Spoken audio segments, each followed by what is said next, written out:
ఒక్క ముడుపుతో ఎటువంటి కోరికలైనా తీర్చే అమ్మవారు శ్మశాన మహంకాళి అమ్మవారు. ఈ దేవాలయం మనకు Falaknuma railway station back side ఉంటుంది.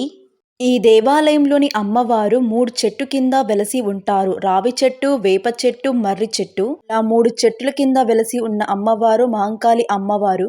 మనం ఏ దేవాలయానికి వెళ్ళినా ఆవు నెయ్యితో దీపం పెడతాము. కానీ ఈ దేవాలయం యొక్క ప్రత్యేకత ఏమిటంటే వచ్చిన ప్రతి ఒక్క భక్తులు బూడిద నిమ్మకాయతో దీపాన్ని పెడతారు అమ్మవారికి. వచ్చిన ప్రతి ఒక్క భక్తులు. దేవాలయం యొక్క ప్రత్యేకత ఏమిటంటే ఎన్నో ఏండ్లుగా తమ కోరిక నెరవేరని వాళ్ళు, ముఖ్యంగా సంతానం కోసం బాధపడుతున్న వారు మరియు అనారోగ్యంతో బాధపడుతున్న వారు ఈ దేవాలయానికి వెళ్ళి అమ్మవారిని అయితే దర్శించుకుంటారు. వచ్చిన ప్రతి భక్తులు అమ్మవారికి మనసులో సంకల్పం చేసుకుని కొబ్బరికాయ లేదా గంట రూపంలో అమ్మవారికి ముడుపుని కడతారు. ముడుపుని కట్టిన తర్వాత 5 వారాలు లేదా 5 అమావాస్యాలు అమ్మవారిని దర్శించుకొని ప్రదక్షిణలు చేయడం వలన ప్రతి మంగళవారం మరియు శుక్రవారం లేదా ఆదివారం అలా 5 వారాలు అమ్మవారిని దర్శించుకోవాలి. లేదా ప్రతి నెల వచ్చే అమావాస్య రోజున 5 అమావాస్యాలు అమ్మవారిని దర్శించుకోవడం వలన 5 వారాల కంటే అంతకంటే ముందే తమ కోరిక నెరవేరుతుందని ఇక్కడ వచ్చిన ప్రతి ఒక్క భక్తుల నమ్మకం. ప్రతి నెల వచ్చే అమావాస్య రోజున మరియు ఆదివారం రోజున ఈ దేవాలయంలో ఉన్న అమ్మవారికి కొన్ని ప్రత్యేక అభిషేకాలు జరుపుతారు. ఏ దేవాలయంలో కూడా మనం చూడని అభిషేకాలు ఈ దేవాలయంలో ఉన్న అమ్మవారికి 108 రకాలు కలిగిన అభిషేకాలు అమ్మవారికి జరుపుతారు. మనం ఈ అభిషేకాలను మన కళ్ళారతో మనం చూడాలంటే ప్రతి నెల అమావాస్య రోజున మరియు ఆదివారం రోజున ఉదయం 4 గంటలకే మనము అమ్మవారి దేవాలయానికి చేరుకోవాలి. ఎందుకంటే 5 గంటల నుంచి అమ్మవారికి అభిషేకాలు చేయడం ప్రారంభిస్తారు. మనం దేవాలయానికి తొందరగా వెళ్ళడం వలన అక్కడ అమ్మవారికి చేసే అభిషేకాలను మనం అమ్మవారి ఎదురుగా నిల్చొని చూసుకునే అదృష్టం మనకి దొరుకుతుంది. అమావాస్య రోజున మనం అమ్మవారికి బూడిద నిమ్మకాయ దీపం పెట్టడం వలన ఎలాంటి నరదృష్టి మనకి పోతుంది. 108 రకాలు కలిగిన అభిషేకాలు ఈ దేవాలయంలో తప్ప మరో ఏ దేవాలయంలో కూడా జరగవు. అమ్మవారిని దర్శించుకోవడానికి కొన్ని వేలాది మంది భక్తులైతే ఈ దేవాలయానికి వెళ్తారు. అమ్మవారికి పెరుగుతోటి అభిషేకం చేస్తారు, పాలతోటి అభిషేకం చేస్తారు, అమ్మవారికి పసుపు కుంకుమతో అభిషేకం చేస్తారు మరియు అమ్మవారి ముందు ఉన్న ఉపవిగ్రహాలకి కూడా అభిషేకం చేస్తారు.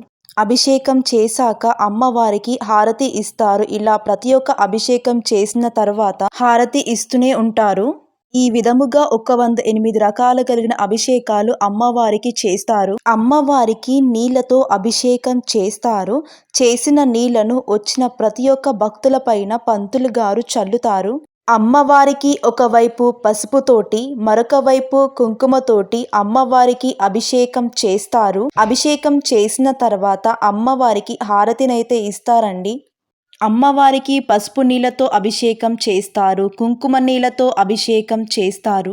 కుంకుమ పసుపుతో చేసిన అభిషేకాన్ని వచ్చిన ప్రతి ఒక్క భక్తులకి అమ్మవారి యొక్క బొట్టుగా ప్రతి ఒక్క భక్తులకి పెడతారు. నిమ్మకాయలతో కూడా అభిషేకం చేస్తారు అమ్మవారి. నిమ్మకాయలతో చేసిన అభిషేకాన్ని అక్కడికి వచ్చిన ప్రతి ఒక్క భక్తులకి అమ్మవారి ప్రసాదంగా అందరికీ ఇస్తారు. ఈ దేవాలయాన్ని దర్శించుకోవడానికి కొన్ని వేలాది మంది భక్తులైతే ఈ దేవాలయానికి వెళ్తూనే ఉంటారు. ఈ దేవాలయంలో మనకు ఎటు చూసిన కొన్ని వేల ముడుపులైతే కనిపిస్తూనే ఉంటాయి.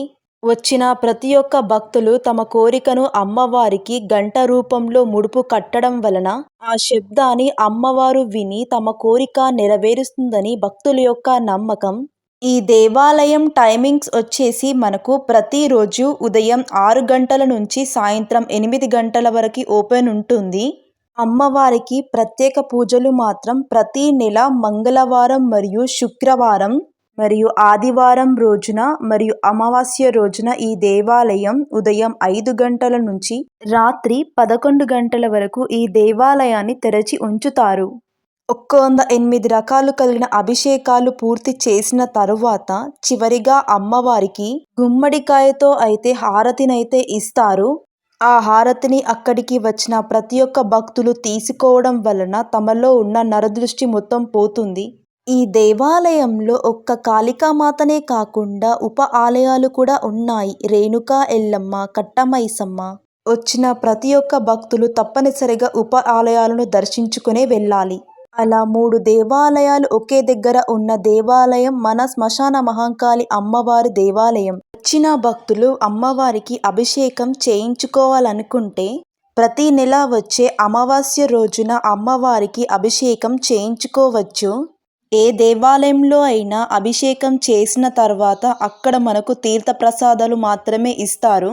కానీ ఈ దేవాలయంలో అమ్మవారికి చేసిన అభిషేకపు వస్త్రాలను తిరిగి వారు మనకు ఇస్తారు. అమ్మవారికి చేసిన పసుపు కుంకుమను మనకు ఇస్తారు. అదే విధముగా అమ్మవారికి చేసిన అభిషేకపు నీళ్లను మన ఇంట్లో ఉన్న ప్రతి ఒక్కరు చల్లగా ఉండాలని వాళ్ళు మనకి ఇస్తారు. ఈ దేవాలయంలో ఉన్న అమ్మవారు చాలా మహిమగల అమ్మవారు. నా కోరిక తీరిన తర్వాత అమ్మవారికి బోనాలను సమర్పిస్తారు.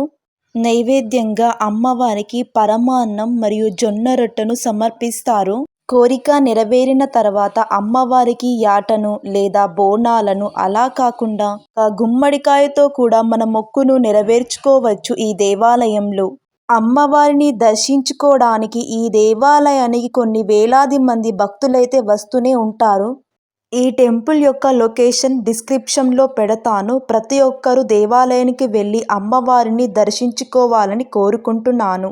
జై శ్రీమాత్రే నమః.